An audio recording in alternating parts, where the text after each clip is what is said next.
بڑی سے بڑی اور آسان فقیری یہی ہے کہ ہمیں اللہ تعالیٰ کا ہر فیصلہ منظور ہے۔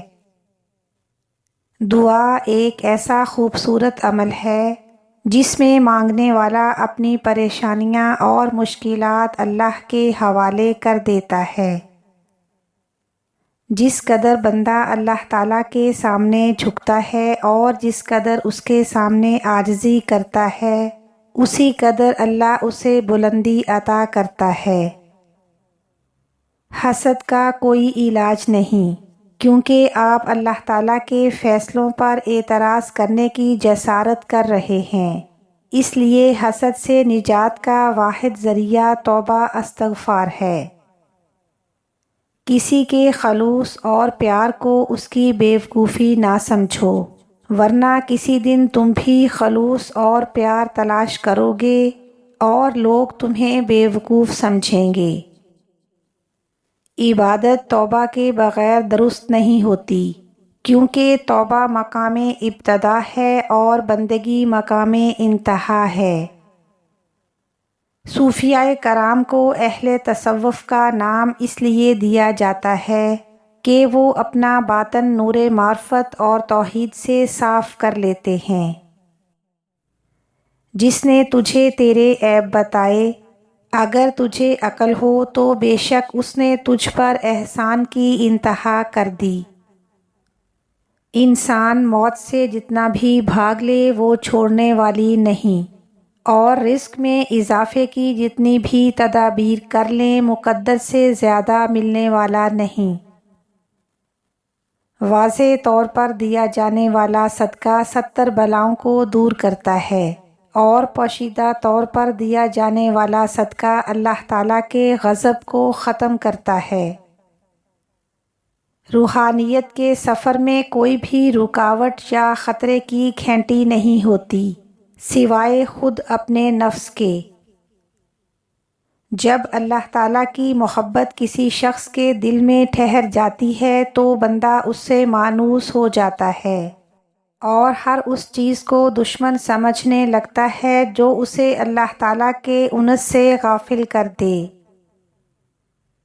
اے انسان، اگر تو اپنے باطن کی مکمل صفائی چاہتا ہے تو صدق دل سے دنیا کی خواہشات سے علیحدہ ہو جا اور اپنے دل کو اللہ تعالیٰ سے ملا دے۔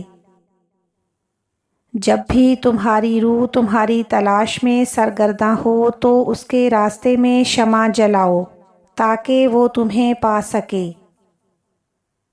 جس شخص کو اپنے نفس کو درست کرنے کی ضرورت ہو تو اسے چاہیے کہ وہ نفس کو سکوت اور حسن ادب کی لگام دے اور نفس کو تقویٰ کی زرہ پہنائے کہ یہی اس کے مطمئنہ بننے اور اللہ تعالیٰ تک پہنچنے کا ذریعہ ہے۔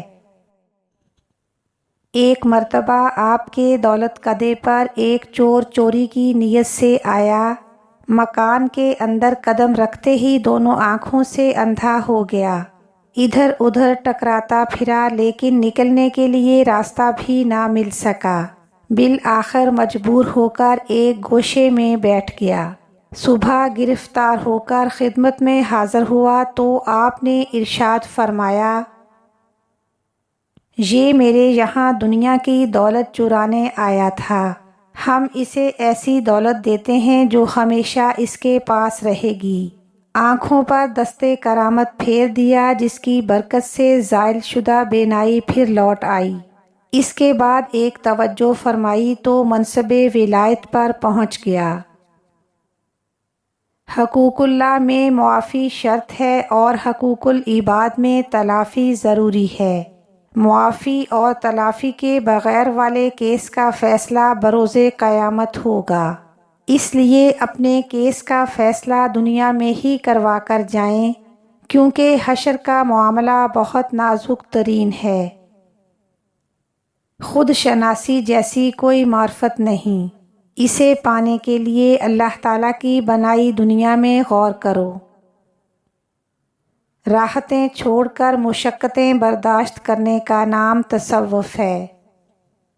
جو شخص صرف ظاہری چیزوں کو پسند کرتا ہے وہ حقیقت تک کبھی نہیں پہنچ سکتا۔ خوشی روح کا وہ مقام ہے جہاں آپ ہر چیز سے مطمئن ہو جائیں۔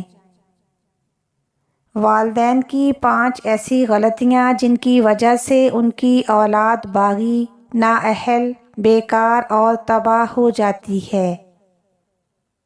نمبر 1، اولاد کو سب کے سامنے نصیحت کرنا۔